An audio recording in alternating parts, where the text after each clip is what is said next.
Kita sama-sama mau belajar dan hari ini tema yang diangkat adalah bagaimana kita menjadi orang tua, menjadi ibu-ibu yang peduli terhadap kesehatan mental anak. Ada ungkapan yang mengungkapkan bahwa ibu-ibu adalah matahari di dalam keluarga. Ya, matahari berarti sesuatu yang sangat diperlukan, sesuatu yang mempengaruhi hari itu.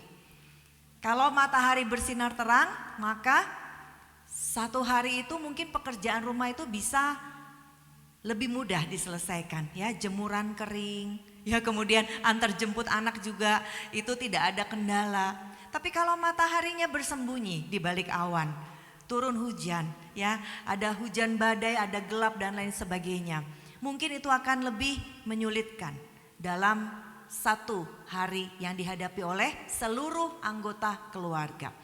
Nah, ibu adalah matahari dalam keluarga. Bagaimana ibu bisa memberikan kehangatannya? Bagaimana ibu bisa hadir, ya, dalam situasi apapun?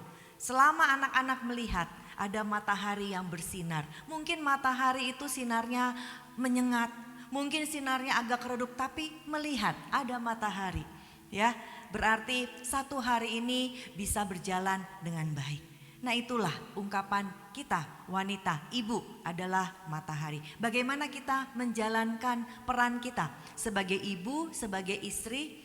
Peran kita tuh wanita itu ada 3, ya. Sebagai istri, sebagai orang tua, sebagai ibu, dan juga bagaimana kita sebagai pribadi yang terus bertumbuh. Banyak para wanita yang mungkin sangat mementingkan peran sebagai ibu, sebagai istri, tapi lupa bagaimana pribadinya semakin bertumbuh. Sehingga akhirnya nanti, ya, ada kekosongan, ada pertanyaan yang besar, untuk apa aku hidup? Nah, itu ada, ya, muncul pada saat mungkin kita merasa kesulitan sebagai seorang istri, pada saat kita kesulitan sebagai seorang ibu. Karena kita tidak memberikan ruang di dalam pribadi kita untuk bertumbuh sebagai pribadi.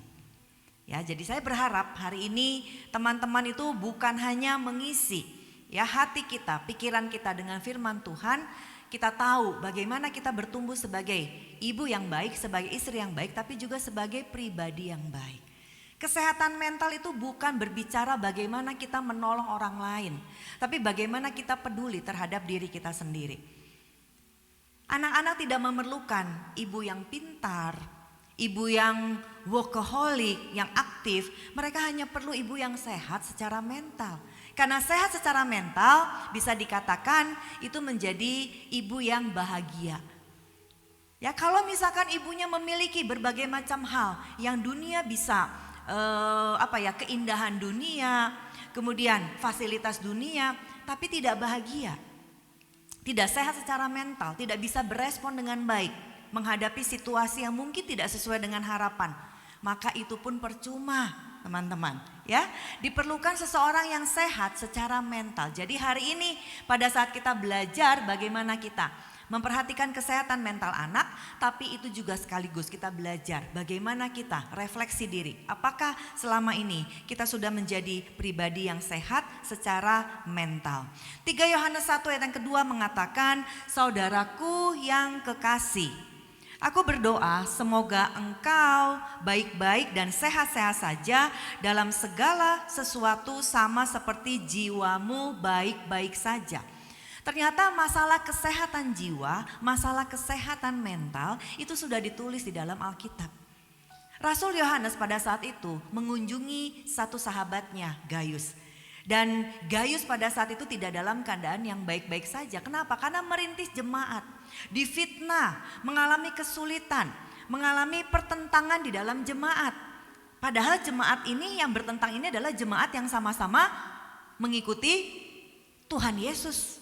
Teman-teman, ya, tapi di antara saudara seiman, di antara satu komunitas terdekat pun seringkali ada yang namanya pertentangan, konflik, ada yang namanya, ya, pertengkaran, iri hati, kecemburuan, salah mengerti, berbeda pendapat dan lain sebagainya. Dan itu ternyata berpengaruh kepada perasaan kita, berpengaruh kepada kita menjalani hari-hari.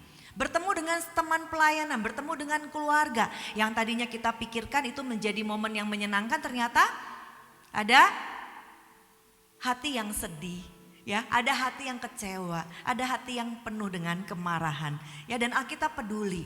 Tuhan peduli bagaimana kita harus sehat secara jiwa. Di dalam jiwa itu ada yang namanya perasaan dan pikiran, teman-teman. Ya, bagaimana kita bisa memiliki pikiran yang baik, yang positif, perasaan yang baik, sekalipun mungkin hari-hari itu tidak berjalan sesuai dengan apa yang kita inginkan.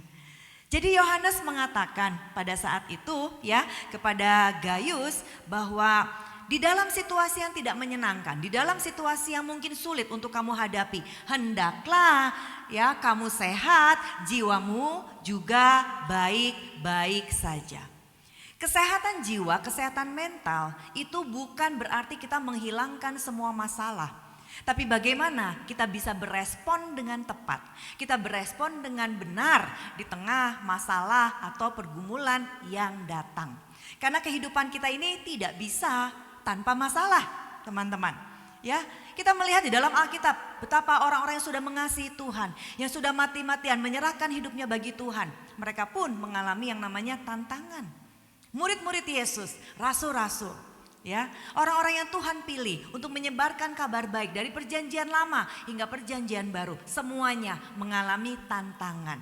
Jadi kesimpulannya bukan, ya, kita menghilangkan semua masalah, tapi kita belajar untuk berespon dengan benar. Itulah orang-orang yang kuat, bisa menjadi terang, bisa menjadi garam, bisa menjadi kesaksian, berdampak bagi banyak orang. Ya, nah saya mendapat titipan dari panitia untuk teman-teman bisa, ya, scan QR code. Jadi beberapa nanti di slide saya ditampilkan untuk nanti memberikan pertanyaan-pertanyaan. Nanti ada link, teman-teman bisa ketik pertanyaannya kemudian send, ya. Jadi selama sesi ini berlangsung, teman-teman bisa scan QR code-nya. Oke, nah, definisi kesehatan mental. Apa sih yang dimaksud dengan kesehatan mental? Ada 6 definisi, 6 poin kesehatan mental. Kita mau checklist hari ini sama-sama, ya. Yang pertama, kondisi seseorang dapat berkembang. Berkembang itu secara 4 aspek kehidupan. Fisik, pikiran dan perasaan tadi, jiwanya, kemudian sosial dan spiritual. Fisik. Oke, anak-anak kita memberikan makanan yang baik, vitamin yang baik, check up berkala ke dokter untuk apa? Untuk fisiknya sehat dan kuat. Tapi kita dewasa ini mungkin tidak bisa lagi berkembang, tidak bisa lagi tambah tinggi, ya. Tapi bagaimana kita menjaga kesehatan kita? Peduli kesehatan, peduli olahraga, makan sehat. Itu adalah berkembang secara fisik. Kemudian bagaimana berkembang secara pikiran dan perasaan?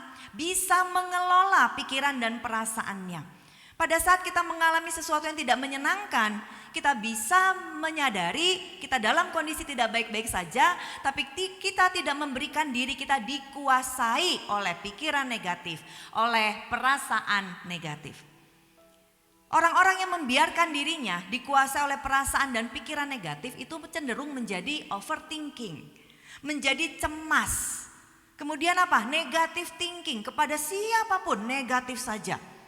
Pikirannya itu berpikir bahwa seseorang tuh mau menjahati dia, seseorang tuh iri kepada dia, seseorang ingin mencelakakan dia dan lain sebagainya. Itu pikiran-pikiran, bagaimana pikiran-pikiran dan perasaan yang tidak dikelola dengan baik.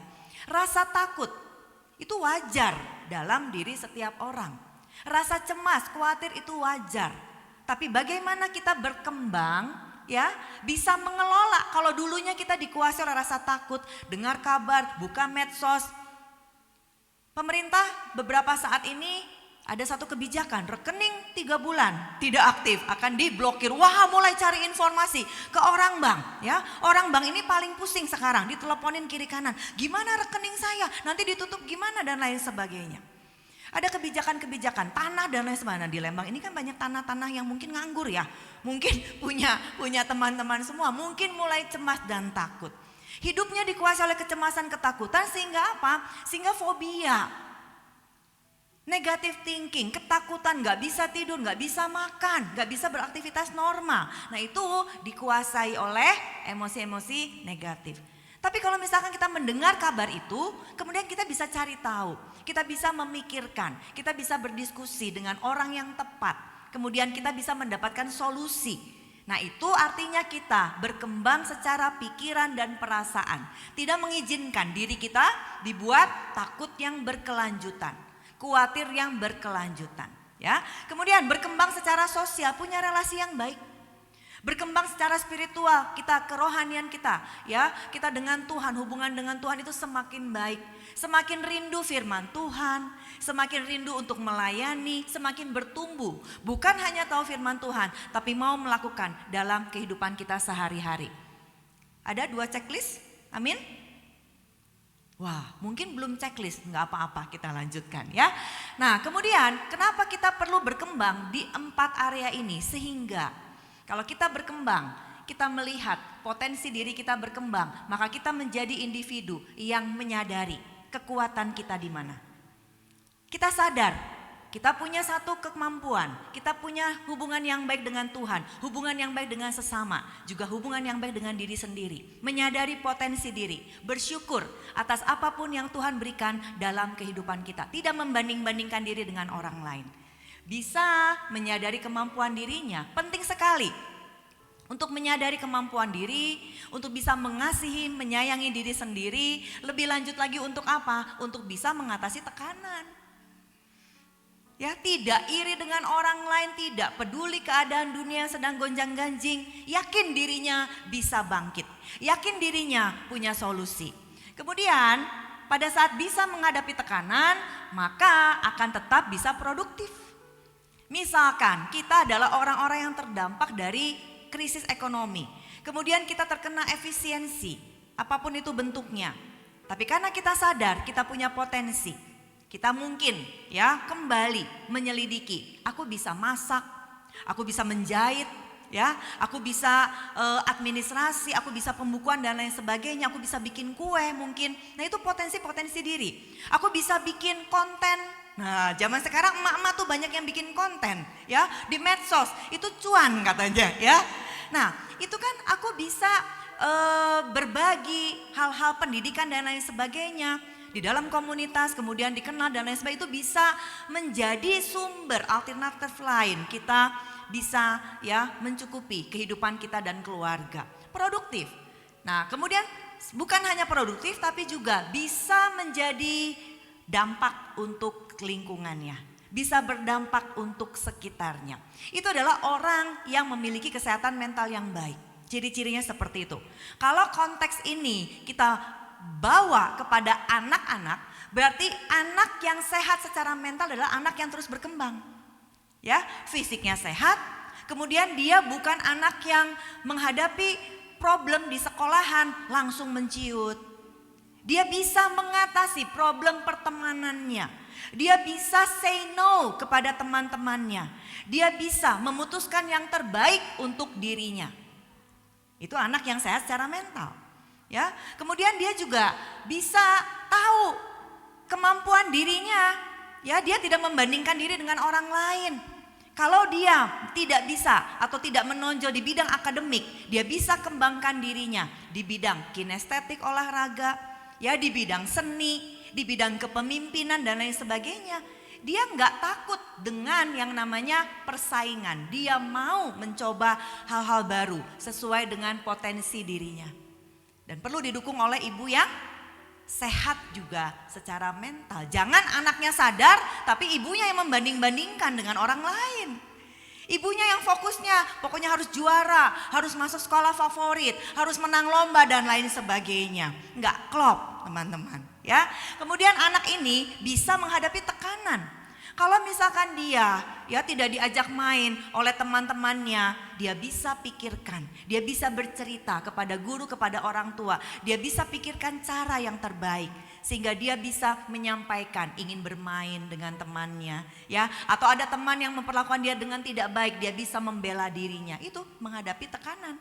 Kemudian dia bisa menjadi seseorang yang produktif, senang belajar, aktif, ceria, ya, semangat ke sekolah, dan dia berkontribusi bagi komunitasnya. Apa yang dia lakukan itu bisa menjadi sesuatu yang memberkati teman-temannya, bukan hanya secara akademik teman-teman, ya, tapi luas. Nah, ya, kesehatan mental pada anak anak itu punya yang namanya perkembangan emosional dan keterampilan sosial yang sehat. Punya cara mengatasi tekanan di dalam kehidupannya sehari-hari. Dan dia memiliki kualitas kehidupan yang baik. Di rumah, di sekolah, di komunitas, dia menjadi anak yang tangguh. Ya, dia menjadi anak yang tangguh. Apakah ciri-ciri ini ada di dalam diri anak-anak kita? Ya, kita berharap semua ini ada di dalam diri anak-anak kita. Ya, karena kalau firman Tuhan katakan 4 aspek yang harus dijaga sehingga seimbang, sehingga memiliki kesehatan mental. Ini ayatnya. Lukas 2 ayat ke-52. Yesus contohnya, ya, pada saat Yesus dia bertumbuh menjadi besar, itu bukan hanya hikmatnya saja. Secara pikiran, secara perasaan, hikmat itu masalah jiwa. Dia juga besar secara fisiknya sehat. Kemudian dia juga dikasih Allah, punya hubungan spiritual yang baik, dan juga dikasih oleh manusia, punya hubungan sosial yang baik. Dan siapa orang yang harus mengajarkan kesehatan mental kepada anak-anak kita? Kalau kita menjadi orang tua yang sehat, maka koneksi hubungan kita dengan anak-anak kita itu akan menjadi sesuatu yang sangat powerful, ya. Untuk apa? Untuk menjadikan anak-anak kita pun juga sehat secara mental.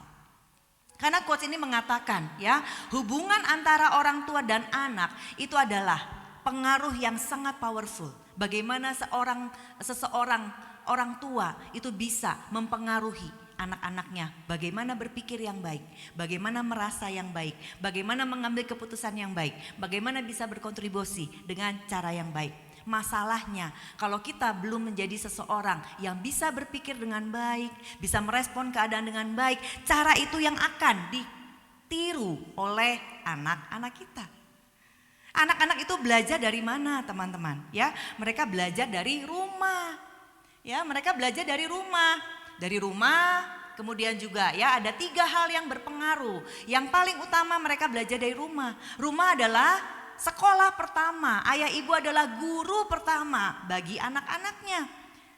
Jadi kalau ada anak yang cemas, ya, saya menangani beberapa anak, saya sebagai konselor anak dan remaja kesehatan mental.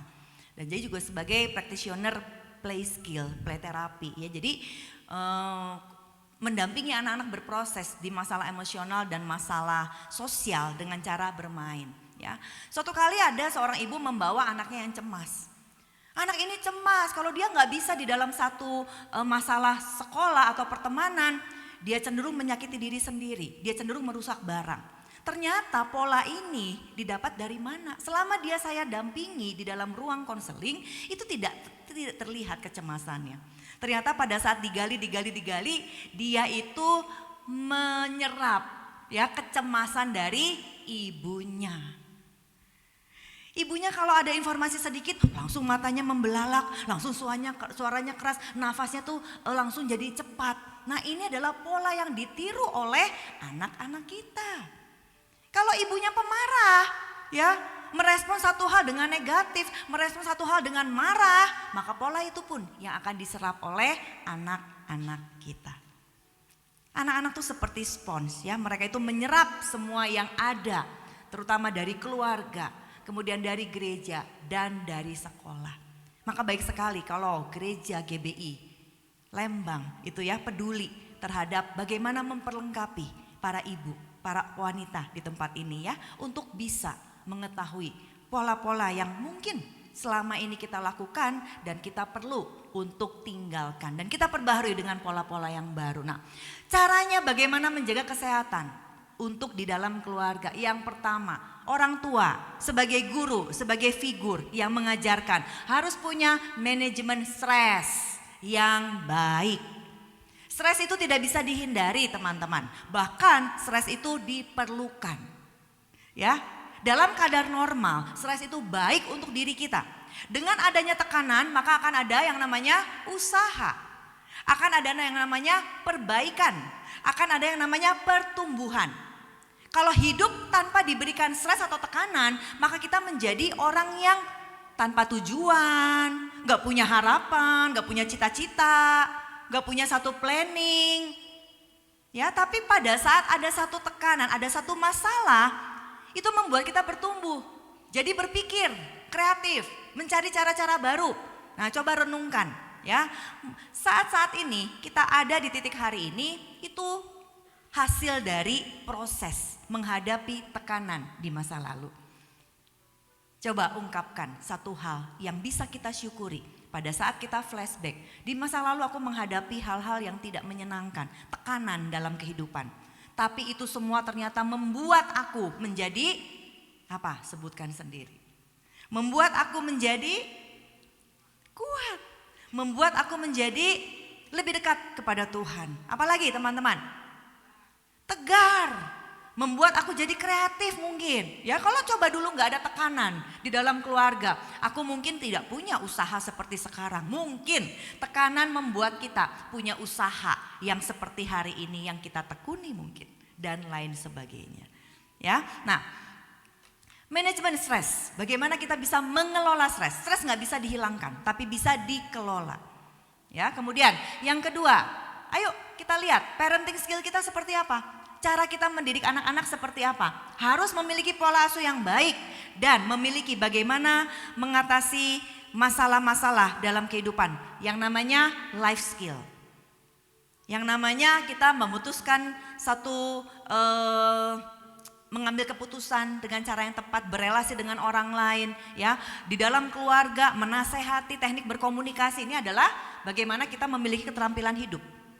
Kemudian yang ketiga, kalau kita dalam kondisi sekarang sadar, aku tidak bisa menemukan cara-cara yang tepat karena masalah kehidupanku itu begitu besar. Jangan ragu untuk mencari yang namanya bantuan profesional. Ya, para konselor, psikolog, bahkan psikiater itu ada, hadir untuk mendampingi. Ya, kita semua pada saat kita kebingungan, apa yang harus kita lakukan dalam kehidupan kita. Kalau kita tidak memiliki yang namanya manajemen stres, maka kita cenderung menjadi seperti ini. Memendam semua masalah, internalizing problem. Ada masalah, kita pendam. Ada masalah, kita tutupi. Karena kan sebagai orang Kristen mungkin tidak boleh terlihat ada masalah. Ya, padahal masalah itu ada dan nyata. Cara pikirnya bukan seperti itu teman-teman. Masalah boleh ada tapi kita bisa memiliki cara untuk menyelesaikannya. Itu adalah cara yang baik. Bukan kita memendam, dipendam semua. Akhirnya kita tidak berdaya, menjadikan kita orang-orang yang cemas, yang depresi, menyakiti diri sendiri. Tidak tahu lagi kok kehidupan begininya sih. Kok kehidupan begitu sulitnya, begitu menekan, begitu tidak bisa ada sesuatu yang bisa disyukuri. Ya, untuk apa aku hidup dan lain sebagainya. Kemudian cara yang kedua, ya, bukan memendam tapi kita externalizing, mengungkapkan keluar, mengekspresikan keluar, tapi dengan cara yang kurang tepat, agresif, menyerang orang lain. Kemudian apa? Ya, kita jadi seseorang yang menampakkan perasaan kita, apapun yang kita rasakan, kita ekspresikan. Kita marah langsung kita serang orang. Kita kesal, kita uring-uringan, ya. Ditanya sama anak, ditanya sama suami, ditanya sama teman di dalam komunitas, ambekan gitu loh, uring-uringan. Pernah menemui orang-orang seperti itu? Nggak jelas maunya apa, ditanya, kamu mau apa? Kamu perlu dibantu apa? Nggak tahu ah. Jangan sentuh aku, misalkan gitu ya. Atau kita menjadi istri yang seperti itu. Suaminya pulang gitu ya, bukannya menyambut seperti biasanya, ditanya baik-baik, tapi kita malah menyerang. Ya, nah ini kemudian acting out, bertingkah untuk mencari perhatian, tapi dia sendiri tidak tahu apa bagian dalam dirinya yang perlu diperhatikan. Anak-anak yang sehat mental, ya ini saya dari jurnal copy paste bisa berkembang, ya, senang bermain. Kemudian dia bisa berkomunikasi, dia punya hubungan yang baik, dia senang belajar. Nah, itu anak-anak yang sehat mental. Ya, dia bisa berempati sama sekelilingnya. Kalau misalkan dia bisa diajak bicara tuh oke, nyaman. Nah, itu anak-anak yang sehat mental. Ya, nah, tapi kecenderungannya ya kita perlu melihat pola asuh. Ini poin yang kedua, pola asuh di dalam keluarga kita. Kalau kita masih ya pola asuh kita masih seperti ini, nggak bisa manajemen stres, nggak bisa manajemen konflik, tapi kita pakai cara yang seperti ini, maka sulit untuk anak-anak kita memiliki kesehatan mental yang baik. Karena kita pun sendiri, orang tua sendiri pun gak ngerti.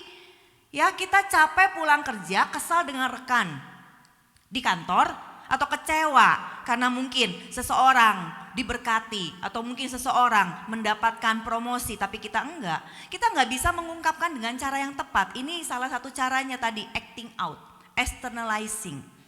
Mengungkapkan keluar dengan cara agresif, ya. Siapapun yang ditemui di rumah termasuk anak itu apa? Mendapatkan pukulan, mendapatkan kemarahan. Nah, pola asuh yang seperti ini tuh akan diadopsi. Berarti anak kita jadi belajar kalau aku mengalami sesuatu yang tidak menyenangkan. Kalau seseorang tidak melakukan seperti yang aku inginkan, aku bisa pakai cara seperti ini. Aku bisa pakai cara papaku, aku bisa pakai cara mamaku. Ini adalah bagaimana ya, kita bukan hanya sebagai orang tua tuh mewariskan aset, harta, kedudukan, posisi, kenyamanan untuk anak-anak. Jangan lupa, kita pun mewariskan pola-pola asuh yang seperti ini. Kalau di dalam keluarga kita masih ada pola yang seperti ini, itu sudah darurat kesehatan mental. Kita sendiri pun belum menjadi orang yang bisa mengelola kemarahan. Kita pun belum menjadi orang yang bisa mengelola rasa kecewa kita, rasa sedih kita, dan lain sebagainya. Hati-hati ya teman-teman ya. Nah, akibatnya ini akan berdampak pada anak-anak kita. Mereka yang memiliki kesehatan mental, isu kesehatan mental biasanya anak-anak yang berpisah dengan orang tuanya, tidak dekat dengan orang tuanya, entah karena perceraian, entah karena kehilangan, ya. Kemudian konflik keluarga yang berkepanjangan, tadi konflik yang berputar-putar, nggak ada solusinya. Mereka pun nggak ngerti apa salah mereka. Pada saat mereka bertanya kepada orang tuanya menjawab pikir aja sendiri. Itu kan pola orang tua zaman dulu ya. Saya refleksi, oh iya ya dulu saya papa mama seperti itu. Bukan untuk menyalahkan papa mama, tapi saya bisa memahami. Papa mama saya pun dulunya tidak ada seminar seperti ini, WBI kagak ada teman-teman ya. Ya nggak ada, PBI juga nggak ada, Pria Battle Indonesia. Sampai sekarang memang belum ada itu ya. Oh udah ada sekarang ya, udah ada puji Tuhan ya. Bisa ajak bapak-bapak, bukan cuma ibu saja yang belajar tapi bapak-bapak. Orang tua zaman dahulu itu pun mereka mengalami siklus yang sama dari orang tuanya. Kita tidak bisa menuntut mereka. Tapi pada saat kita sadar bahwa ada cara lain untuk ya mengelola stres, mengelola konflik dengan cara berbicara, dengan cara berdiskusi, dengan cara yang asertif, menenangkan diri, bercerita dengan orang, maka kita memutuskan semua hal yang cenderung kita akan wariskan kepada keturunan kita, ya. Kesehatan mental pada anak juga karena apa? Perubahan hidup, perpindahan rumah, ada kelahiran adik, nah itu berpengaruh. Ya, biasanya kita sebagai orang tua menuntut anak yang pertama itu harus mengerti dan jadi kakak yang baik kan? Tanpa kita mengerti perasaan mereka. Mereka tuh kehilangan sekian lama perhatian papa mamanya. Itu tertuju fokus kepada anak pertama. Sekarang tiba-tiba ada adik yang menyita seluruh perhatian keluarga. Ada keluarga yang sedang berkunjung, semuanya perhatiannya kepada adik kecil. Adik kecil diberi hadiah, ya, adik kecil disayang-sayang. Makanya itu ada menjadi sesuatu isu di dalam diri kita. Kita kalau sehat mental sebagai orang tua, kita memahami anak yang besar. Kita bisa menanyakan kepada mereka, ya, hal apa yang bisa kita lakukan untuk membuat mereka nyaman. Bukan malah kita memarahi mereka. Ini kan kamu udah jadi kakak tuh harus mengerti. Kakak tuh harus mengasuh adiknya, jadi teladan, harus baik dan lain sebagainya. Padahal mereka masih kecil. Mungkin itu yang kita lakukan sehingga anak-anak kita memiliki isu masalah kesehatan mental. Pengalaman traumatis, diabaikan, kekerasan, dibully, kecelakaan, ya, kemudian ada gempa bumi dan lain sebagainya. Nah, seringkali kita mengabaikan perasaan anak-anak kita. Kita nggak mau menyelesaikan apa yang mungkin terjadi di dalam diri mereka. Kita anggap lalu saja masalah itu selesai. Padahal itu menjadi sesuatu yang traumatik bagi kehidupannya. Anak-anak yang ditinggalkan, entah itu karena ditakut-takuti, ditinggalkan oleh ayah ibunya.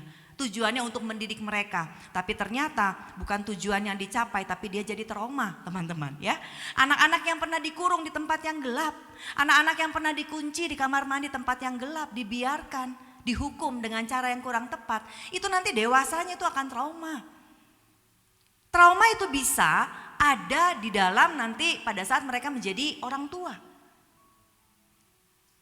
Mungkin bagi sebagian anak tidak menjadi masalah dikurung di kamar mandi atau di tempat yang gelap. Tapi nanti suatu saat kalau ada pemicu, mungkin kehilangan orang yang dikasihi, kemudian ada gempa bumi, perceraian dan lain sebagainya. Nah, semua trauma yang di masa lalu yang belum diselesaikan itu muncul bersamaan, meledak pada saat yang bersamaan.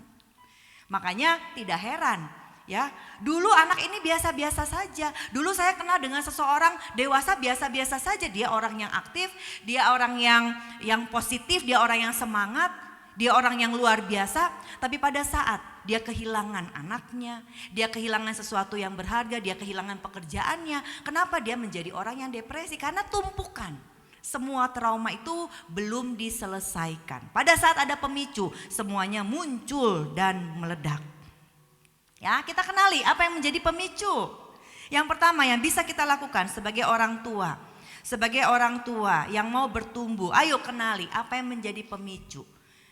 Apakah karena cara kita menangani konflik atau menangani emosi yang salah? Atau cara parenting kita yang salah? Kenali di mana? Tadi dua hal ya, kan ada manajemen emosi, manajemen konflik, kemudian cara parenting, life skill, kemudian kalau nggak mengerti cari bantuan. Nah, di dua hal tersebut mana yang menjadi pemicu atau yang membuat kita tidak bisa ya menjadikan seluruh isi anggota keluarga kita sehat secara mental? Kenali. Apakah masih ada pola-pola yang kita teruskan? Kita udah tahu pola itu nggak baik, tapi kita nggak ngerti cara yang lain. Jadi kita cenderung menyakiti anak-anak kita, memarahi mereka, menyerang pribadinya. Bukan melihat apa yang menjadi kelebihan atau potensinya. Tapi kita cenderung fokus kepada apa yang mereka tidak kuasai, itu menyakitkan hati. Kalau kita mau refleksi pada diri sendiri, kalau kita diperlakukan seperti itu apakah menyenangkan teman-teman? Tidak ya. Tapi tanpa sadar kita melakukan itu kepada anak-anak kita karena kita tidak tahu cara yang lain. Kalau kita sadar ada pemicu, ya Roma 12 ayat yang kedua itu mengatakan, ya kita harus menjadi orang-orang yang selalu mengalami pembaharuan budi. Mengapa? Karena orang-orang yang mengalami pembaharuan budi itu nantinya akan berbeda dengan dunia ini. Responnya tidak langsung meledak. Responnya itu tenang. Responnya itu calm. Tapi bukan berarti kita membiarkan diri kita disakiti oleh orang-orang yang jahat kepada kita, bukan. Kita bisa merespon situasi dengan cara berbeda. Kalau biasanya kita agresif, menyerang, balas. Ya, tapi pada saat kita belajar mengenali pemicu, kita tahu, oke, aku marah, aku nggak suka. Aku tersinggung dengan perkataannya. Kita tidak langsung menyerang, karena pada saat kita menyerang hubungan jadi tidak baik. Bermusuhan, akan ada lagi masalah-masalah yang baru, masalah-masalah besar yang lain, ya. Tapi kita bisa merespon dengan baik, kita tenangkan diri kita berpikir, oke, aku merasa marah, aku berhak untuk menyampaikan. Kita sampaikan dengan cara yang sehat, namanya cara asertif teman-teman. Yang menyampaikan apa yang kita rasakan, apa yang kita pikirkan, tapi tidak menyerang pribadi. Pada saat kita sudah menenangkan diri sejenak, ya kita mungkin minum, kita mungkin beristirahat sejenak. Baru kita hubungi orang yang menyakiti kita. Kita minta waktu untuk berbicara. Kita bisa berkata kepada dia, oke, aku ingin bicara, aku ingin berdiskusi. Mungkin ada miskomunikasi di sini. Aku kecewa tadi disangka seperti itu. Ya, aku kecewa. Aku berharap apa yang kita harapkan kita bisa ungkapkan. Nah, ini kan cara yang berbeda. Selain agresif tadi kan, mungkin kalau cara-cara kita yang dulu. Pada saat kita nggak mengenali diri kita, nggak mengalami pembaharuan budi, kita langsung menyerang dia, kita langsung lawan, kita langsung balas. Tapi pada saat kita mau mengelola konflik, mau memiliki keterampilan dalam kehidupan yang lebih lagi, kita belajar mengelola, memikirkan, kemudian mengungkapkan dengan cara yang sehat. Mengapa perlu yang namanya pembaharuan budi? Sehingga hidup kita jadi lebih dewasa, tahu kehendak Allah yang baik, yang berkenan, dan yang sempurna. Sampai kapan kita belajar pembaharuan budi? Selama kita hidup, kita harus mau diproses untuk terus menjadi orang tua yang lebih baik, lebih baik. Yang tadi saya singgung adalah bagaimana kita memiliki yang namanya regulasi emosi. Sadar kita sedang sedih, sadar kita kecewa, tahu kita sedang marah. Tapi bagaimana kita bisa ekspresikan dengan cara yang sehat. Bukan dengan cara-cara tadi yang kita mungkin warisi dari orang tua kita. Tapi dengan cara yang berbeda. Ya, nah kemudian oke ya, kita perlu mengenali apa sih yang terjadi di dalam diri kita. Emosi apa yang muncul? Nah, emosi itu ya dalam diri seseorang itu ada 2 paket komplit, teman-teman. Ada yang namanya emosi positif dan ada yang namanya emosi negatif. Ini gak bisa pilih salah satu, bukan pilihan ganda. Ya, semuanya harus diterima dan semuanya adalah baik untuk diri kita. Mengapa Tuhan memberikan emosi positif dan emosi negatif? Supaya kita bisa bertumbuh, supaya kita bersyukur atas kehidupan. Ada masa-masa kita mengalami yang namanya sukacita. Kemudian ada masa-masa kita mengalami yang namanya kesedihan, kekecewaan. Untuk apa? Untuk kita bersyukur bahwa Tuhan selalu ada bersama dengan kita. Kemudian untuk kita juga punya empati kepada orang lain. Kalau salah seorang emosinya positif terus, yang lain negatif terus ngalaminya. Kita mungkin jadi orang yang sombong. Menilai orang lain dari apa yang dia alami. Tapi Tuhan memberikan sama, rata, adil kepada setiap orang. Setiap orang apapun gendernya, dia ada di belahan dunia mana, ya, dia status sosialnya seperti apa, sama diberikan 2 paket emosi. Emosi positif dan emosi negatif. Tuhan adalah Tuhan yang luar biasa. Ya, jadi kita adalah sama di mata Tuhan, gak ada yang berbeda. Waktu 1 hari 24 jam sama. Orang-orang dimanapun sama 24 jam. Melihat siang, melihat malam sama. Itu adalah ya pemeliharaan Tuhan bagi kehidupan kita. Ya, nah bagaimana kita bisa mengelola kalau emosi negatif itu muncul, jangan sampai kita dikuasai oleh emosi negatif. Kemudian kalau emosi positif itu muncul, jangan sampai kita juga dikuasai oleh emosi yang positif. Kita orang yang bangga kepada diri kita, bersyukur ceritanya. Tapi kalau kita bangga berlebihan, nanti ujung-ujungnya menjadi sombong. Gak baik kan? Emosi positif yang menguasai kita tidak dikelola dengan baik, menjadikan sesuatu yang tidak baik dalam diri kita jadi sombong. Kemudian kita marah atau kita sedih, tapi kita membiarkan diri kita dikuasai oleh kemarahan, kesedihan. Akhirnya kita tidak produktif, akhirnya kita jadi overthinking. Akhirnya kita tidak bisa lakukan tugas kita. Tapi cukup kita rasakan dan kita tahu bagaimana kita harus mengelolanya. Nah ya, untuk orang dewasa ini bagus sekali kalau bisa mempelajari ini. Di balik emosi marah, kalau kita marah tuh kita sadari apa sih yang ada. Kita tuh bisa marah karena kita sakit loh. Ada seorang teman yang mengurus orang tuanya yang sakit. Orang tuanya tuh sabar banget tadinya, mamanya udah tua sakit. Tapi sekarang jadi sulit diurus, jadi marah-marahan, ya, jadi gampang marah, agresif, omongannya menyakitkan, perilakunya nggak menyenangkan. Diberikan ini salah, diberikan itu salah. Kenapa? Dia marah karena dia sakit. Kenapa? Di balik rasa sakit ada apa? Hancur dan malu. Bisa dibayangkan? Mungkin tadinya ibu ini adalah ibu tua yang sehat. Lakukan apa-apa sendiri, mandiri, itu kebanggaannya. Pada saat dia sakit, dia tidak berdaya. Dia harus bergantung kepada pertolongan anaknya. Dia kehilangan kepercayaan dirinya. Dia kehilangan rasa berharganya. Jadi dia marah. Nah, kalau kita bisa mengetahui ada apa di balik rasa marah, maka kita bisa memikirkan solusinya. Solusi untuk kita menangani orang tua yang sakit, kita pahami dia sedang berduka. Dia sedang kehilangan kepercayaan dirinya. Nah, di saat kita bisa mengerti situasi dan kita tahu ada apa di balik kemarahannya, memahami emosi orang lain, maka kita bisa melakukan yang terbaik. Treatment kita bisa baik sama dia, bisa tepat. Kalau kita nggak mengerti, kita ke-trigger, kita jadi balik marah. Wah, itu tambah panjang ceritanya, teman-teman ya. Kemudian kalau kita menyadari diri kita ini sedang apa nih? Sedang takut. Takut, kita cari tahu, takut kenapa? Oke, kita takut karena kita itu ditolak. Nah, kita takut karena kita ditolak. Ya, bagi kita penolakan itu adalah sesuatu yang trauma kita. Kita takut ditolak, kita merasa tidak penting. Kita takut ditolak karena kita merasa tidak diterima di sana dan terasing atau kita canggung di dalam satu lingkungan. Itu rasa takut kita. Kalau kita mengerti ada apa di balik rasa takut saya nih. Saya nggak baik-baik datang ke sini karena saya nggak kenal. Mungkin ya, saya nggak kenal sama orang di sini. Saya takut nggak mau datang. Diundang juga nggak mau datang. Kenapa? Takut. Kenapa takut apa? Karena apa? Tadi canggung, merasa nggak nyaman. kalau kita bisa mengenali ada apa di balik perasaan takut kita, nggak nyaman, kita bisa mulai berpikir, oke, aku nggak nyaman, tapi aku tidak mau dikuasai ketakutan sehingga aku melewatkan acara penting hari ini. Oke, aku nggak nyaman karena aku mungkin nggak kenal sama orang-orang di tempat ini. Nanti datang ke tempat ini, aku mau menghampiri panitia, say hello kan, at least panitia kenal. Kemudian mungkin aku mau minta dikenalkan dengan orang lain mungkin di tempat ini. Nah, itu yang membuat kita lebih baik. Dan kita tetap datang ke tempat ini dan ada solusinya.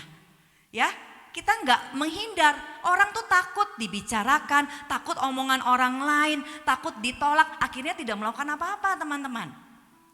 Kalau kita mengerti ada apa di balik semua emosi yang kita rasakan, maka kita bisa dapat solusi. Itu adalah orang yang sehat secara mental. Bisa mengekspresikan dengan cara yang benar. Ya, kalau kita marah, kita sadar ada sesuatu yang tidak sesuai. Kita kecewa dan lain sebagainya. Pikirkan apa yang bisa dilakukan untuk bisa mengurangi atau untuk bisa mengatasi kekecewaan itu. Bisa dengan cara yang sehat, bukan cara yang menyerang. Ya, nah ini film-film yang bisa diajarkan kepada anak-anak kita. Kalau anak-anak itu tidak perlu ya semuanya ini diajarkan kepada mereka, mereka pusing. Ya, untuk anak-anak kita ajarkan mereka 8 emosi dasar. Ini masuk ke dalam kurikulum Merdeka. Jadi kalau anak kita pulang dalam kondisi yang dia marah-marah, kesal, biasanya ibu-ibu apa? Responnya menyerang kan? Tuh ya, tuh marah lagi tuh. Lihat sepatunya dilempar gitu aja. Lihat tasnya dilempar gitu aja. Tuh kan? Nah, biasa seperti itu kan, kita menyerang. Kalau anak kita datang tapi uring-uringan, kita coba validasi perasaannya. Kakak, mama lihat uring-uringan. Kakak, papa lihat uring-uringan. Mungkin ada sesuatu yang membuat kamu tidak nyaman, mungkin kamu kesal, mungkin kamu marah atau kamu sedih. It's okay. Kamu bisa menenangkan diri. Ini mama buatin minuman untuk kamu. Kamu bisa minum dulu. Kalau nanti kamu mau cerita sama mama, mama siap dengerin. Nah, itu adalah bagaimana kita mengajarkan anak-anak untuk mengetahui emosinya. Kalau tadi cara kita yang pertama langsung diserang, tuh ya kamu orang yang memang gak tahu sopan santun, datang pulang-pulang gak kasih salam, tapi marah-marah, itu tidak membuat situasi keadaan tambah baik. Anak itu akan apa? Semakin menjauh dari kita. Dia pusing dengan apa yang dia alami.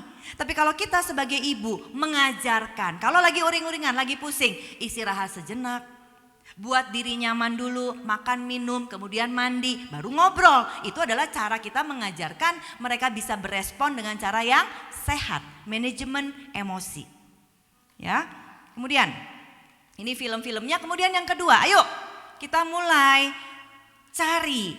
Pada saat kita tahu pemicunya apa, hal-hal yang membuat kita tidak baik-baik saja, mulai pikirkan penangkalnya.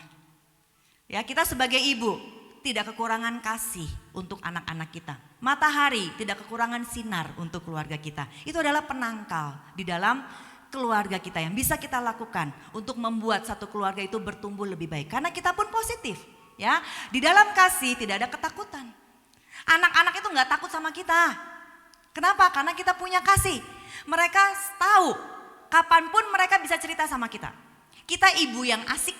Kita bukan ibu yang menghakimi. Kita bukan ibu yang menghukum mereka. Kita bukan ibu yang merendahkan mereka. Kita punya kasih. Ya, perbesar kasih itu dan bagikan untuk anak-anak kita. Ini penangkal sehingga anak-anak kita memiliki kesehatan mental yang baik. Kasih yang sempurna melenyapkan ketakutan. Sebab ketakutan menanggung hukuman. Anak-anak kalau takut sama kita tuh ya, jangan pikir masalah selesai ibu-ibu. Ya, mereka takut sama kita itu bukannya respect, berbeda takut dengan respect. Mereka itu takut dihukum. Di mata mereka mama itu adalah sebagai penghukum yang paling hebat. Jangan salah nanti kalau mereka pun melihat figur Tuhan sebagai penghukum. Ya, mungkin mereka mendengar di sekolah minggu, ya, taat sama orang tua adalah wakil Tuhan di bumi. Walah, gawat ini mah ya. Kalau wakil Tuhannya aja udah senang menghukum seperti ini, apalagi Tuhan yang di surga, itu pasti berkali lipat dosis hukumannya pasti. Seringkali mereka tidak bisa punya hubungan yang baik dengan Tuhan. Kenapa? Karena mereka melihat figur yang ada bersama-sama dengan mereka orang tua adalah figur yang salah. Memberikan hukuman, memberikan satu kata-kata yang menyakitkan di dalam diri mereka, ya. Sebab ketakutan menanggung hukuman dan barang siapa takut ia tidak sempurna di dalam kasih. Yuk kita punya penangkal, ibu-ibu di tempat ini. Cukup kalau kita nggak punya orang tua yang sesuai dengan harapan kita sehingga kita menjadi pribadi saat ini. Cukup ingat kasih Tuhan dalam diri kita. Kita nggak bisa tuntut orang tua, mungkin mereka sudah meninggal. Mereka sudah saking tuanya nggak bisa diajak tukar pikiran, diajarin gak bisa. Cukup kita ingat kasih Yesus sempurna dalam hidup kita, mengalir dalam hidup kita. Dan kasih yang sempurna mengalir dalam hidup kita ini baik dan banyak, tidak pernah habis untuk disalurkan kepada anggota keluarga kita. Pada saat kita mengenali pemicunya tadi apa, kita sudah punya penangkalnya, kita mau terus belajar, maka ini akan terjadi dalam kehidupan kita, pemenang, ya.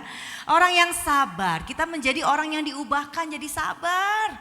Yang tadinya kalau kita lihat suami atau anak-anak mungkin gak sesuai, kita bales lagi.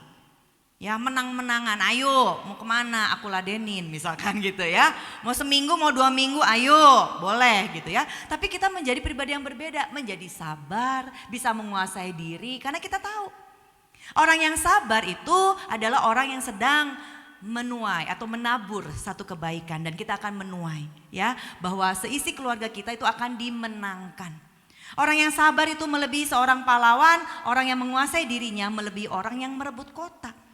Entah itu pada saat ini kita sedang diperhadapkan pada benteng-benteng atau kota-kota yang seperti apa. Dari anak-anak kita, dari suami kita.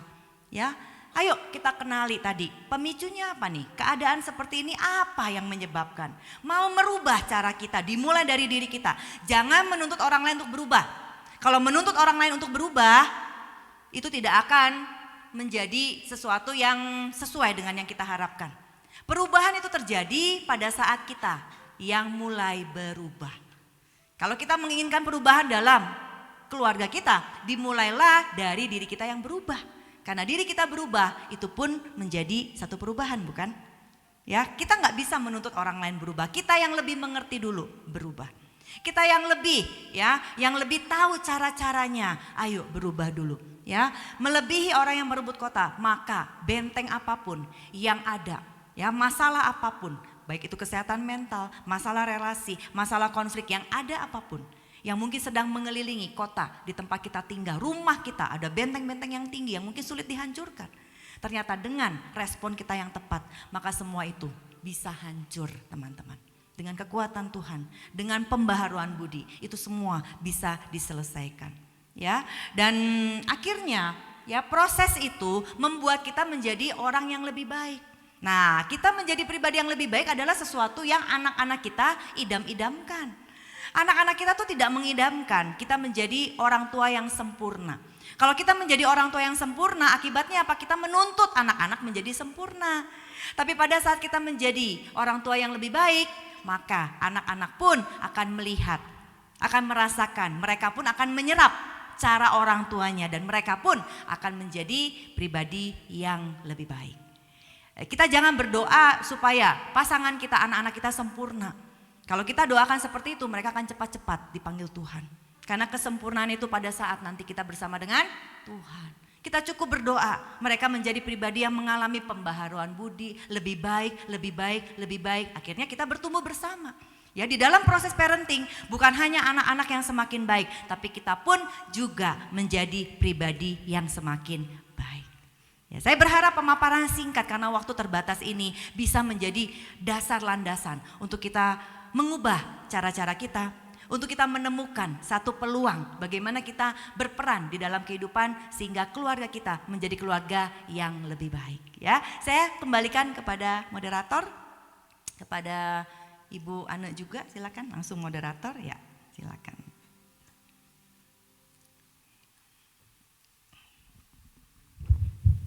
Ya, kita boleh berikan tepuk tangan untuk Ibu Lina Arif yang sudah memberikan kita materi yang sangat baik khususnya bagi setiap kita para wanita-wanita Allah di dalam melakukan parenting. Ibu Lina Arif boleh dipersilakan duduk, iya, boleh beristirahat sebentar. Ya, Shalom, selamat siang ibu-ibu, wanita-wanita Allah yang dikasihi Tuhan. Ya, bersyukur karena hari ini Tuhan memberikan kita kesempatan untuk sekali lagi belajar. Sebagai orang tua, sebagai ibu, oma, tante, bahkan orang-orang yang dipercayakan untuk memelihara generasi yang akan memimpin di masa yang akan datang. Pas sekali topik yang kita bahas hari ini tentang kepedulian kepada kesehatan mental anak itu bertepatan dengan 1 minggu yang lalu di tanggal 23 Juli kita merayakan Hari Anak Nasional. Kita boleh kasih tepuk tangan untuk para pengurus WBI ya yang sangat peduli untuk menolong kita belajar menjadi orang tua yang baik. Saat ini kita akan memasuki sesi tanya jawab dan para pengurus sudah menyediakan QR Code yang sudah dikirim juga tadi mungkin ya di grup WBI. Lalu juga kita menyediakan kertas yang sudah dibagikan. Oh ada di belakang. Bagi ibu-ibu, kakak-kakak semua yang rindu untuk memberikan pertanyaan boleh mengangkat tangannya dan bisa diberikan kertas untuk menuliskan pertanyaannya. Adakah? Yang mau memberi pertanyaan boleh men-scan QR Code dan juga memberikan pertanyaan lewat kertas ya yang dituliskan. Oke, sambil menunggu pertanyaan-pertanyaannya masuk, saya juga punya pertanyaan untuk ya. Ibu Lina. Topiknya sangat menarik ya, Ibu Lina, karena saya juga guru sekolah minggu di sini dan sangat peduli terhadap kesehatan mental anak. Nah, salah satu yang saya perhatikan di kondisi anak zaman sekarang ya, khususnya Gen Z dan Gen Alpha, itu mereka adalah generasi yang sangat dekat dengan gadget dan media sosial seperti itu.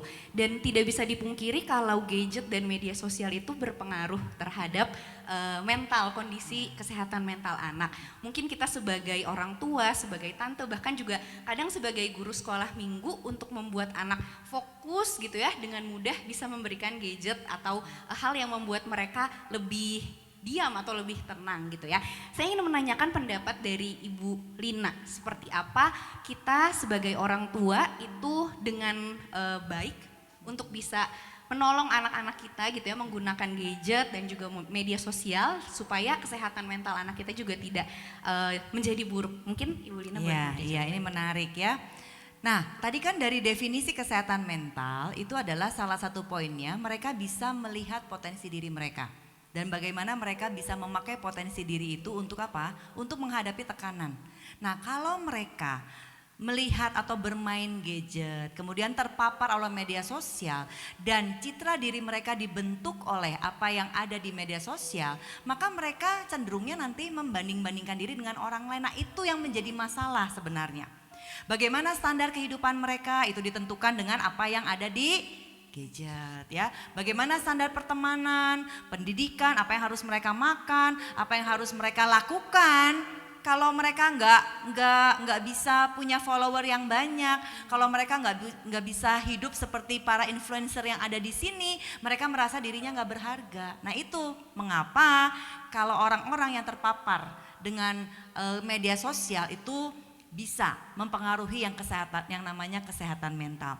Nah, bagaimana kita menjadi orang tua yang tetap hadir bagi anak-anak kita, berdiskusi, mengajarkan bahwa nilai keberhargaan diri mereka itu bukan apa kata medsos. Nilai keberhargaan diri mereka itu apa kata Tuhan, ya. Bagaimana nilai-nilai itu berkembang dan bertumbuh dalam diri seorang anak. Pada saat nanti mereka bermedsos pun mereka bisa bijak memilih mana konten yang baik untuk saya ikuti, mana konten yang tidak perlu saya lihat. Kebanyakan anak-anak sekarang itu seringkali kontennya konten-konten yang menghibur hati, joget-joget, TikTok gitu ya.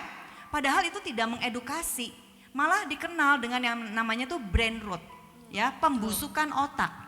Ada hal-hal yang ternyata mengalami penurunan pada saat kita mengisi otak kita bukan dengan asupan yang positif. Hal-hal yang hanya beberapa detik kemudian berganti itu belum sempat dicerna oleh otak, itu ternyata membuat otak kita lelah dan membuat otak kita tidak bisa maksimal untuk berpikir, untuk bekerja, untuk aktif sebagaimana mestinya. Karena apa? Sudah disisipi oleh banyak sampah-sampah di dalam otak kita. Nah, mengapa anak-anak sampai mencari hiburan di gadget? Karena mungkin lingkungan rumahnya tidak menjawab kebutuhan dia. Dia diperhadapkan kepada situasi rumah yang dingin. Ya, orang tua yang marah-marah, orang tua yang menghakimi, orang tua yang menghukum mungkin. Nah, ayo balik lagi untuk penanganan kesehatan mental itu dimulai dari keluarga. Kalau kita sadar anak-anak kita terikat dengan handphone, itu ternyata dengan gadget, medsos, itu ada sesuatu yang di sini, di medsos, di handphone, di gadget ini yang memenuhi kebutuhan mereka. Cari tahu apa kebutuhannya. Kebutuhan didengarkan, ya, ada kebutuhan diterima, kebutuhan rasa aman. Banyak anak-anak remaja sekarang curhatnya sama AI, ya, malah ada kecenderungan berpacaran dengan AI sampai dibawa ke psikolog katanya seperti itu, ya. Nah, kenapa? Karena diterima, nggak dihakimi. Kalau kita pakai AI, kalau ada teman-teman yang sudah pakai ChatGPT salah satunya, kalau kita bertanya apa saja tuh mereka tuh dengan siap sedia membantu. Bisa saya bantu? Misalkan kalau kita kebutuhan kita sudah ada, sudah tentang satu informasi sudah terpampang semua, AI-nya sudah memberikan, kemudian dia akhiri, kalau kamu mau saya lakukan sesuatu untuk kamu, membuat gambar, membuat rangkuman, saya bisa melakukannya untuk kamu. Kan itu diterima banget, dihargai banget. Sedangkan si anak itu mungkin pada saat dia minta tolong sama ibunya, ibunya menjawab dengan ketus. Nggak tahu ya mama lagi sibuk, sana kerjain sendiri. Oh, kan perbedaan. Jadi jangan salahkan kalau anak-anak kita itu semakin menjauh dari kita karena dia tidak mendapatkan apa yang mereka butuhkan di rumahnya. Mungkin itu bisa menjawab secara garis besarnya. Terima kasih Ibu Lina. Jadi kalau bisa saya simpulkan, kehadiran orang tua ketika anak-anak menggunakan gadget itu sangat penting ya, dan juga diberikan edukasi. Ya, melihat kebutuhannya apa sebenarnya. Kita bisa katakan seperti ini. Otak kamu, misalkan anak-anak itu usia 5 tahun sampai 12 tahun ya, atau dari sekecil mungkin yang dia sudah bisa berkomunikasi. Otak kamu itu seperti roket. Kecepatannya tinggi. Wah, dia bisa pergi menembus ya langit yang sangat tinggi dengan kecepatan yang luar biasa. Nah, pada saat kita menyerap, belajar hal-hal dari gadget, itu kita gampang sekali menyerap. Tapi kecepatan itu ya akan mulai melambat di usia 25 tahun. Jadi pada saat nanti kamu 25 tahun, kamu menyerap hal-hal baru tidak seperti usia kamu sekarang 10 tahun, 5 tahun, 7 tahun. Maka dari itu, ya selama ini masih ada kesempatan, pergunakanlah kamu, waktu kamu, otak kamu untuk kegiatan yang berharga. Untuk belajar hal-hal yang penting. Dan jangan lupa difasilitasi oleh orang tuanya. Jangan orang tuanya yang malah kasih gadgetnya supaya anaknya anteng atau tenang ya. Orang tuanya gak mau kasih kegiatan, gak mau nemenin. Mereka jalan-jalan ke alam, eksplorasi tempat-tempat wisata, kebersamaan keluarga dan lain sebagainya. Itu seperti lingkaran setan yang tidak pernah ada ujungnya jadinya. Ya. Ini sudah ada pertanyaan yang masuk Ibu Lina. Bagaimana menangani anak yang setiap dinasihati atau dikasih tahu yang baik, respons anaknya selalu mau disayang, tidak mau dengar penjelasan atas tindakan yang dia lakukan, dan anaknya selalu menuntut sayang-sayang terus. Jadi mamanya tidak ada waktu buat nasihatin dan kasih penjelasan. Pernah kasih waktu buat anaknya, udah tenang dulu, ketika keadaan sudah tenang, mamanya mau jelasin atas tindakannya, tapi anaknya tidak mau dengar, selalu nuntut sayang mama, dan tidak mau diungkit tindakan yang salah yang dilakukan anaknya. Jadi mamanya ikut pundung juga. Pundung juga ya, aduh jadi bingung ya. Oke, gini. Mungkin ini pola asuhnya adalah pola asuh yang permisif. Anak itu bisa mengatur sesuai dengan apa yang dia inginkan. Mungkin orang tua kekurangan power di sini. Ya, pola asuh yang baik adalah bagaimana kita memberikan kasih yang besar, kemudian juga disiplin yang besar. Disiplin bukan berarti hukuman. Disiplin adalah bagaimana kita menanamkan nilai-nilai value di dalam keluarga dan kita sepakati dan kita mau lakukan bersama-sama. Itu adalah disiplin. Jadi pada saat anak melanggar ada konsekuensi, bukan hukuman fisik, bukan memukul. Tapi mereka harus mentaati yang namanya konsekuensi. Ya, konsekuensi itu bersama-sama diatur bersama-sama. Misalkan kalau aturannya A sampai Z. Kalau ada satu hal atau dua hal yang dilanggar, maka ada konsekuensi yang harus diterapkan. Misalkan dikurangi jam bermain game, dikurangi uang jajan dan lain sebagainya. Dan jelaskan kenapa kita menerapkan disiplin.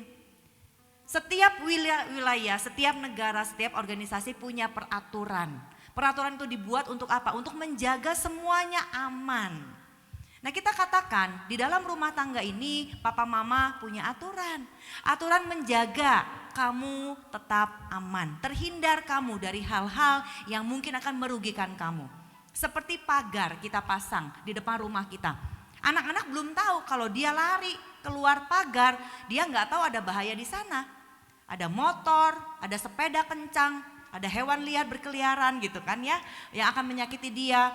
Pada saat kita berikan pagar, dia akan terhindari dari segala macam yang menyakitkan.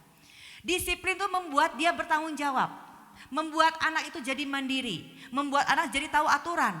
Kalau kita nggak mendisiplinkan anak, mereka nanti pada saat mereka bergaul, mereka ada di organisasi, melayani, bekerja, mereka menjadi anak yang nggak tahu aturan. Dan sanksi sosial itu lebih berat daripada disiplin yang kita berikan di dalam rumah. Nah kita terapkan, kita jelaskan kepada anak-anak kita. Aturannya seperti ini, mengapa ada aturan seperti ini, untuk kamu jadi orang yang bertanggung jawab. Bukan menjadi orang yang seenaknya, bisa mengerti orang lain.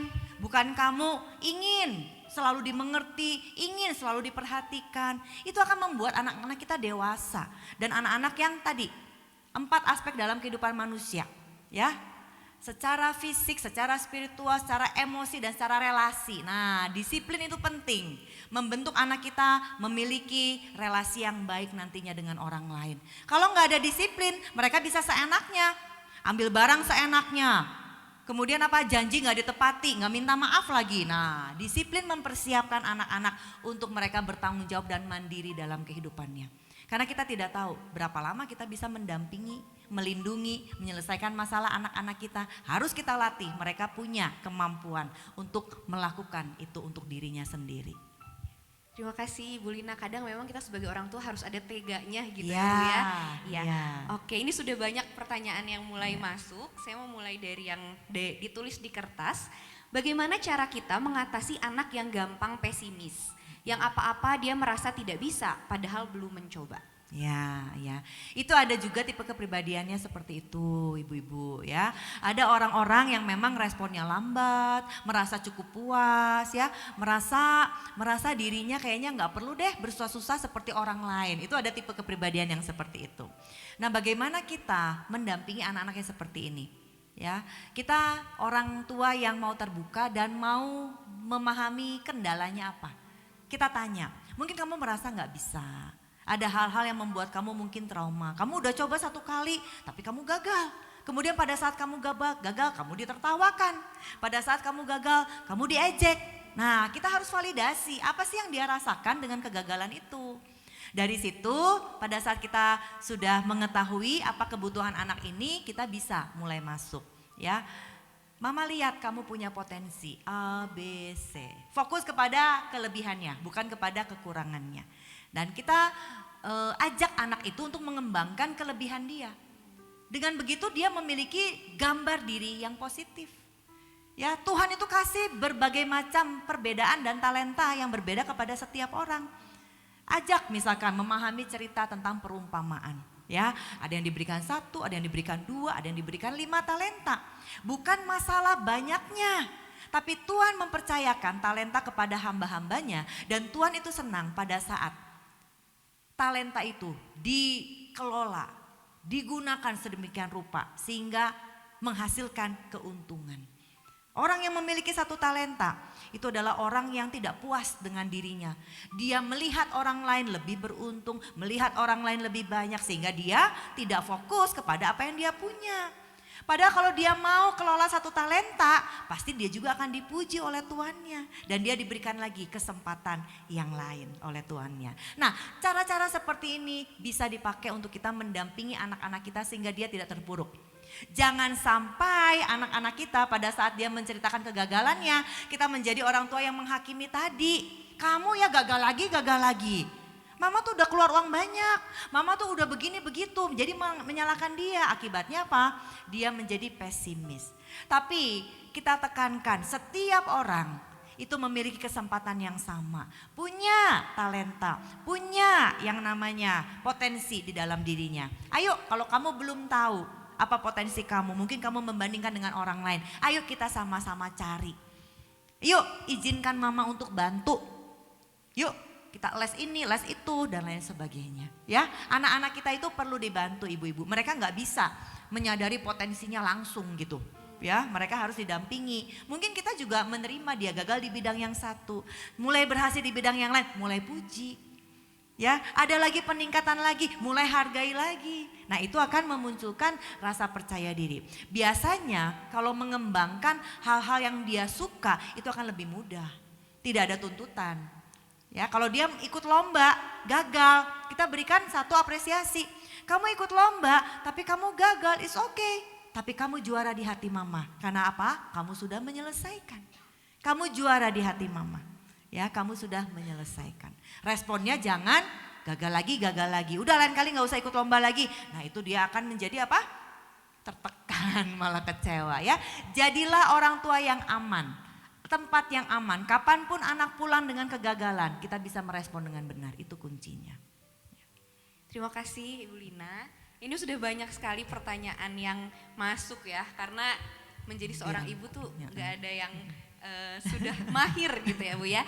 Nah, ini ada yang mau bertanya, setiap anak memiliki karakteristik yang berbeda, ada yang cuek dan perlu disupport, dan ada yang memang cukup sadar akan perlunya bertumbuh maju dalam aspek pendidikan. Hal ini menciptakan perbedaan dalam mendidik anak tersebut.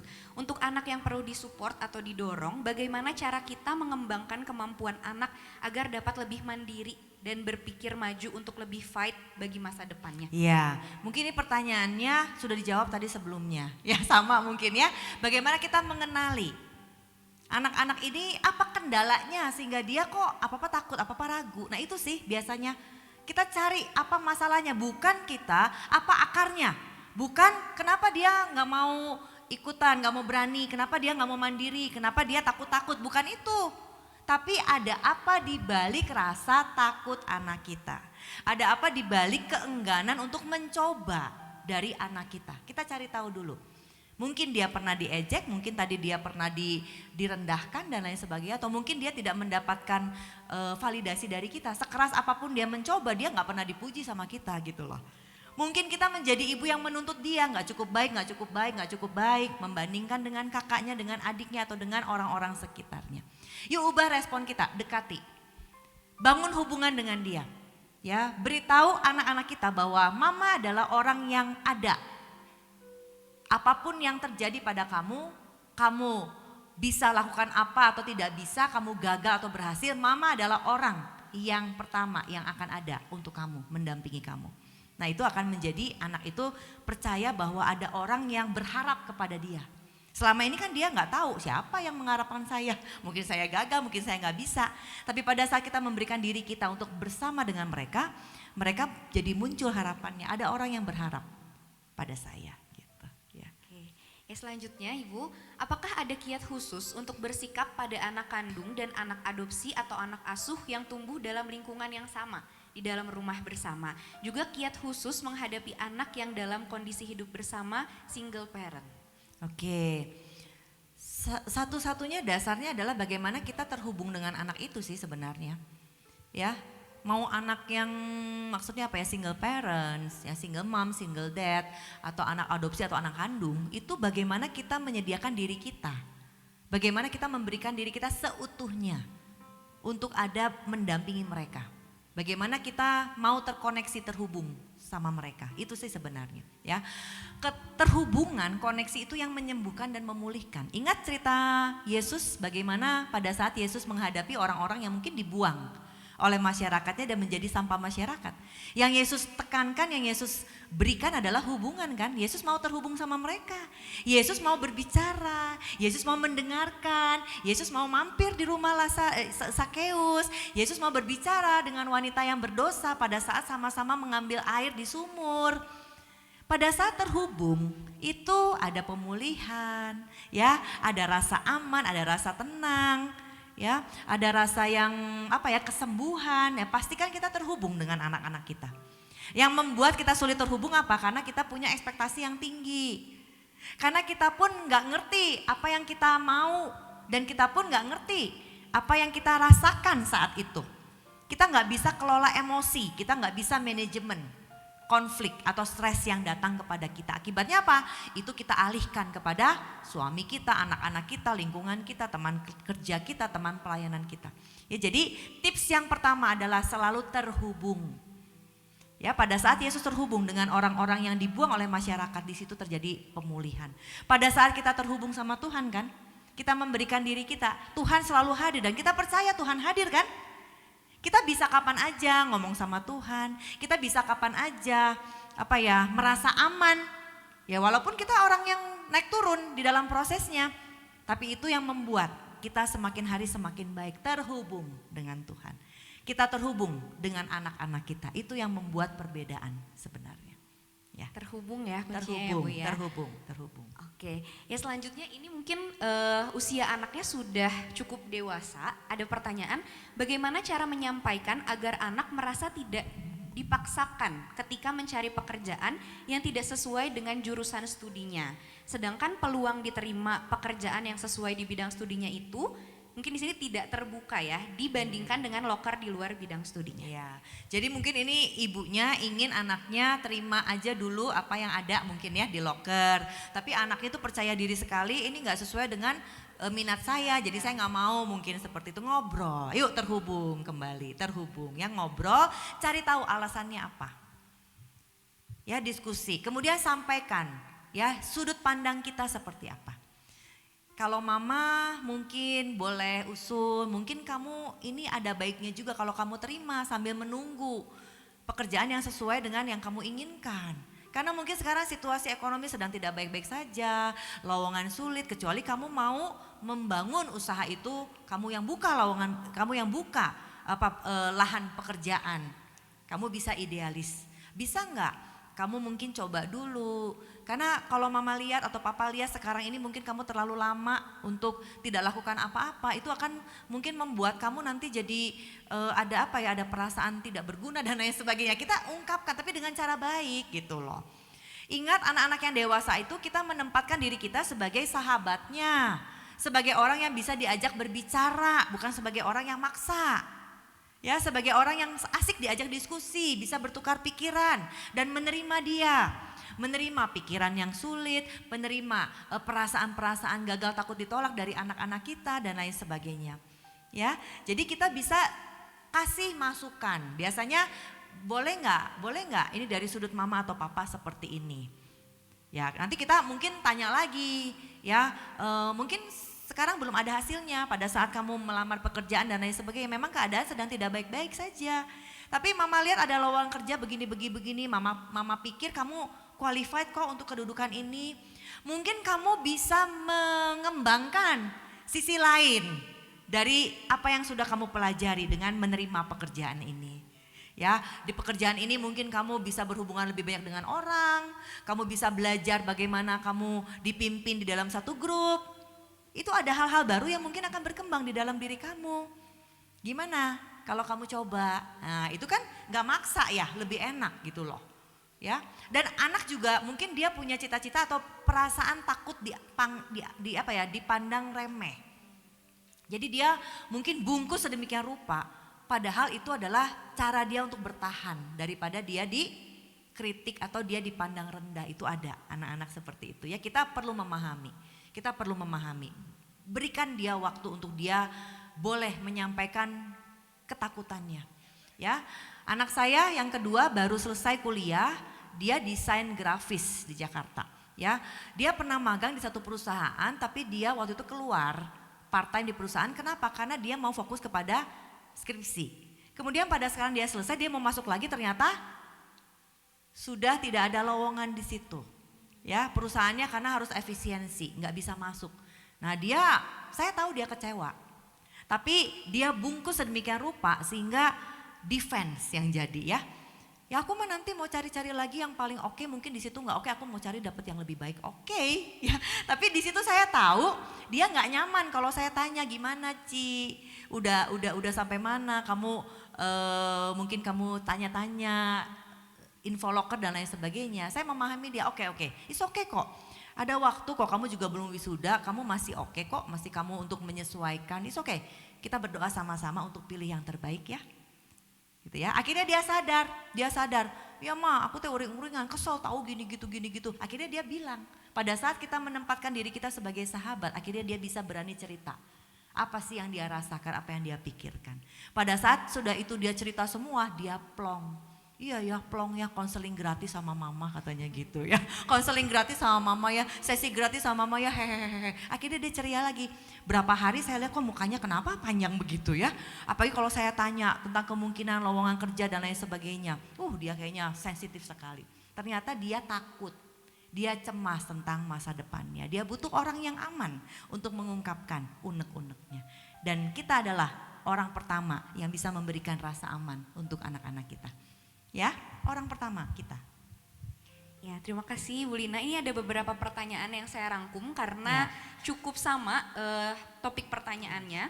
Ini tentang kondisi anak-anak yang kalau ditanya sama orang tua itu jawabnya ya begitulah, ya terserah gitu ya, tanpa memberikan penjelasan.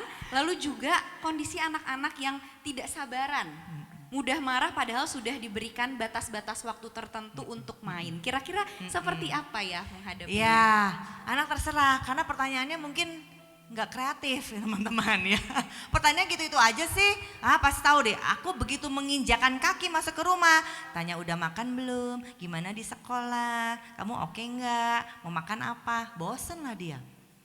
Itu adalah pertanyaan-pertanyaan tertutup yang jawabannya pokoknya itu-itu aja, kalau nggak ya atau tidak ya terserah. Ayo kita mulai berikan pertanyaan yang terbuka. Pertanyaan terbuka adalah pertanyaan yang jawabannya itu menggali dan informasi yang mungkin ingin kita dengar. Daripada kita jauh, kita tanyakan gimana di sekolah, oke, jawabnya udah baik gitu ya. Kita tanyakan, ini adalah masa kamu masuk sekolah dan kelas yang baru. Ada teman siapa yang mungkin cocok jadi bestie kamu di angkatan sekarang? Itu kan pertanyaan yang baru dan terbuka. Itu membuat anak kita mau mikir, bestie yang menyenangkan, bestie yang cocok, aku mau cerita gitu kan. Jadi dia akan cerita panjang lebar. Atau misalkan ya, mama tadi baru belajar masak ini. Ya, kira-kira kamu cobain dulu, nanti kamu bisa kasih masukan sama mama, kira-kira kurang apa. Atau kamu mau dibikinin apa besok sama mama. Jangan kita cuma bilang, tuh di meja ada makanan, makan ya. Ya jawabannya kayak gitu kan. Tapi kita mencoba bertanya atau mengungkapkan topik diskusi yang lain, yang berbeda.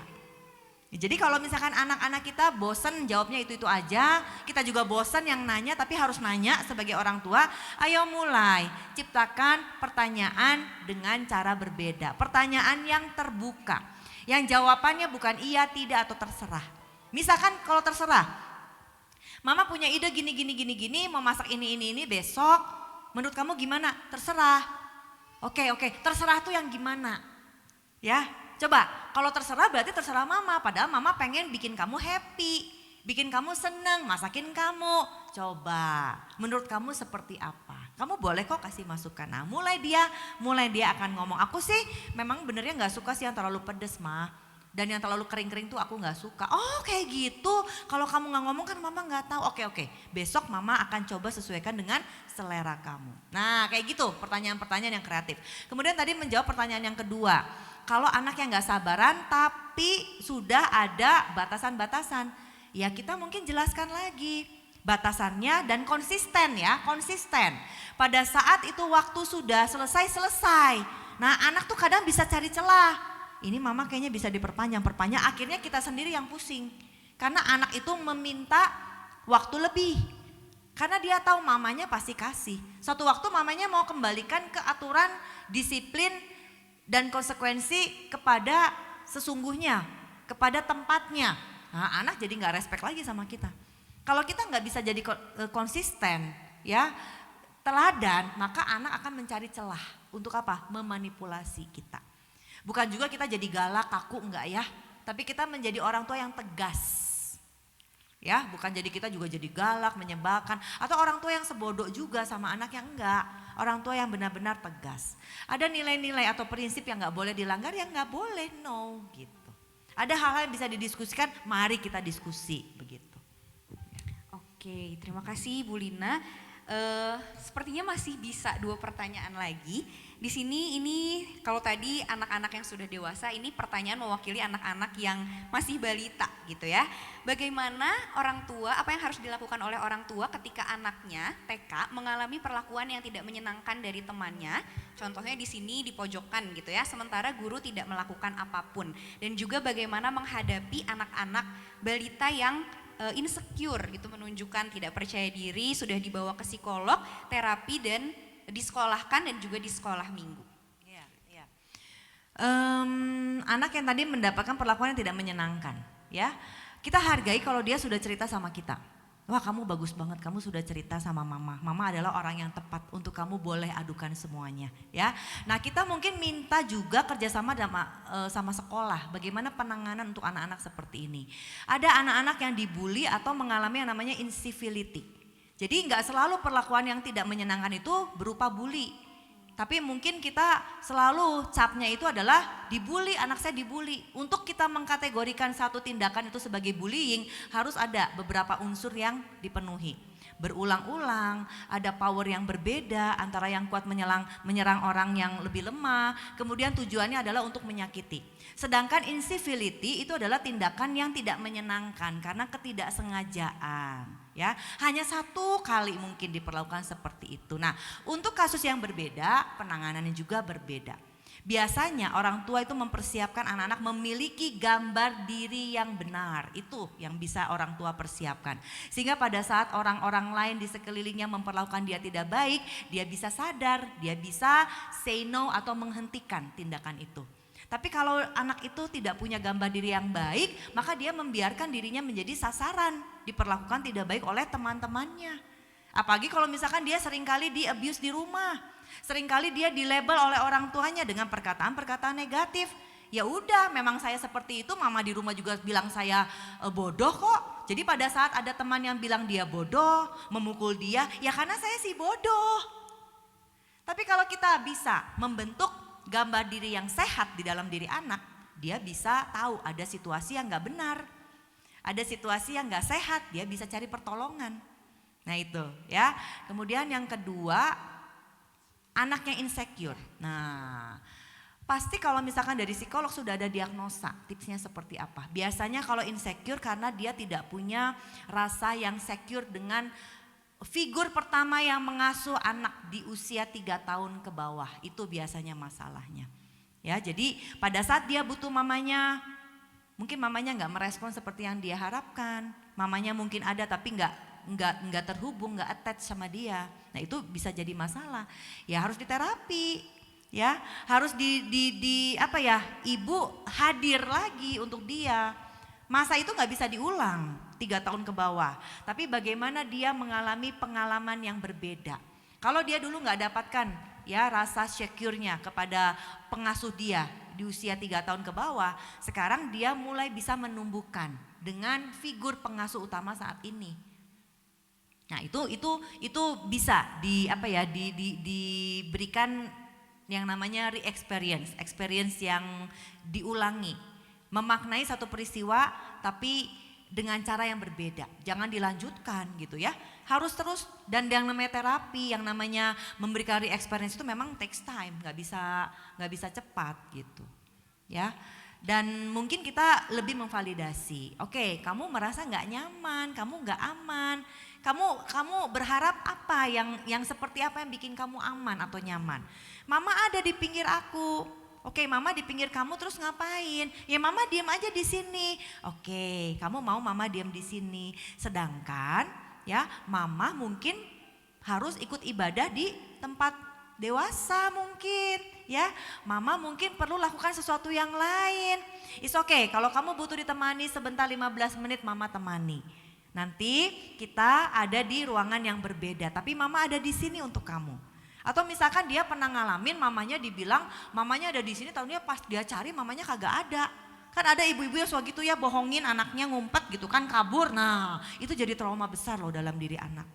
Ya, kita mulai mulai selesaikan. Mungkin itu traumanya. Aduh, mama baru ngerti, mama dulu pernah ninggalin kamu, pernah berjanji tapi tidak menepati. Mungkin jadi kamu menjadi anak yang insecure. Maaf, mama sadar itu adalah sesuatu yang salah. Ya, kita boleh katakan itu. Saya jadi ingat pengalaman dengan anak perempuan saya. Usia TK, dia dengan adiknya tuh naik mobil sama saya dari satu tempat ngambil laundry cucian waktu itu. Ya, ribut berantem di belakang tuh, kaki ke atas semua, wah pokoknya jenggut-jenggutan dalam saya. Saya kesel banget, saya bilang dengan nada lembut gitu ya. Ayo hati-hati, nanti mama lagi setir, nanti takutnya kena jok mama, nanti mama kaget sampai nada dering. Ya, saya bilang sampai nada yang kenceng tuh ya nggak diikutin. Akhirnya saya kesel, saya mau shock terapi, saya tinggalin dia, turunin. Mama tinggalin di sini karena kamu nggak mau baikan. Padahal saya nggak tinggalin pulang ke rumah, mobil saya tetap awasi dia dari kaca spion dan kaca saya buka, kaca pinggir juga saya lihat, saya cuma beberapa meter. Tapi ternyata itu jadi trauma untuk anak perempuan saya. Anak yang laki mah kagak trauma, ya karena dia anaknya sosial gitu, dia healing. Anak yang perempuan pada saat sudah remaja, kenapa tiap saya bawa ke tempat dep store, kalau dia terpisah dari saya, telepon dong. Telepon padahal cuma beda gang atau beda rak aja. Kalau ke supermarket tuh beda rak aja, saya ada di rak sebelahnya. Tapi kalau saya tidak bisa dia lihat dengan pandangannya, dia mulai cemas. Begitupun kalau di toko baju, kalau saya coba masuk ke ruang ganti, kerangkring aja ini telepon ribut. Padahal dia masih ada toko yang sama. Saya sadar ternyata ada trauma. Trauma karena saya tinggalkan. Nah, saya mulai selesaikan. Wah, kayaknya waktu itu mama pernah lakukan seperti ini ya. Jadi kamu cemas. Jadi kamu merasa mama tinggalkan. Dulu tuh situasinya begini. Aduh, saya minta maaf. Mama minta maaf kalau dulu itu menyakiti kamu dan membuat kamu insecure. Setelah itu diselesaikan, Yakobus 5 ayat ke-16 ya, mengaku dosa, saling mendoakan maka sembuh. Dia jago neon sekarang ya, bisa keluar kota ke sana ke sini sendiri. Kalau ke toko barengan juga ya, malah saya yang cari dia, bukan dia yang cari saya. Nah, itulah sesuatu yang kita akui ya, kita selesaikan, itu akan memulihkan. Itu akan menyembuhkan. Kita semua tidak terkecuali. Saya sebagai hamba Tuhan yang melayani, kita semua sebagai ibu, jemaat apapun ya, posisi kita sama, kita orang tua yang memang kita perlu bertumbuh, belajar hal-hal baru. Belajar hal baru, memperbaiki hal yang mungkin salah. Belajar lagi hal baru, perbaiki lagi hal yang mungkin salah. Sehingga kita nantinya jadi orang tua yang semakin baik. Ya, mungkin itu. Terima kasih Ibu Lina. Ya, karena keterbatasan waktu, ibu-ibu terima kasih untuk antusiasnya dan pertanyaannya. Mungkin terakhir dari Ibu Lina boleh memberikan closing statement? Ya, kesehatan mental itu berawal dari ibu yang sehat mental ya. Kesehatan mental dalam keluarga itu berawal dari orang tua yang sehat mental. Kalau di sini hadir ibu-ibu ya, ibu yang sehat mental. Ibu yang sehat mental itu ibu yang bahagia. Ya, dia tidak takut kepada yang namanya tantangan, dia tidak takut kepada apa yang namanya masalah, karena dia tahu dia punya potensi untuk apa? Mengatasi semuanya itu. Di Amsal 30 mengatakan ya, perempuan yang memakai pakaian kekuatan, kemudian dia mengikat pinggangnya dengan kekuatan. Pilihan adalah kita semua. Bagaimana kita mau kuat bersama dengan Tuhan, terus belajar, menjadi ibu yang memiliki respon yang benar, menjadi ibu yang terus dikoreksi dan mau belajar. Akibatnya ya, pada saat kita belajar hal-hal baru, si isi keluarga kita itu akan yang diberkati, mendapatkan dampaknya. Ayo ibu-ibu sama-sama belajar dan lakukan, jadi rema. Jadi berkat untuk rumah kita. Puji Tuhan, mari sekali lagi kita berikan tepuk tangan untuk Ibu Lina. Terima kasih Ibu Lina yang sudah boleh memberikan begitu banyak ilmu bagi setiap kita. Ya, mari kita terus belajar menjadi orang tua yang bijaksana dan takut akan Tuhan. Saya kembalikan kepada Kak Yani.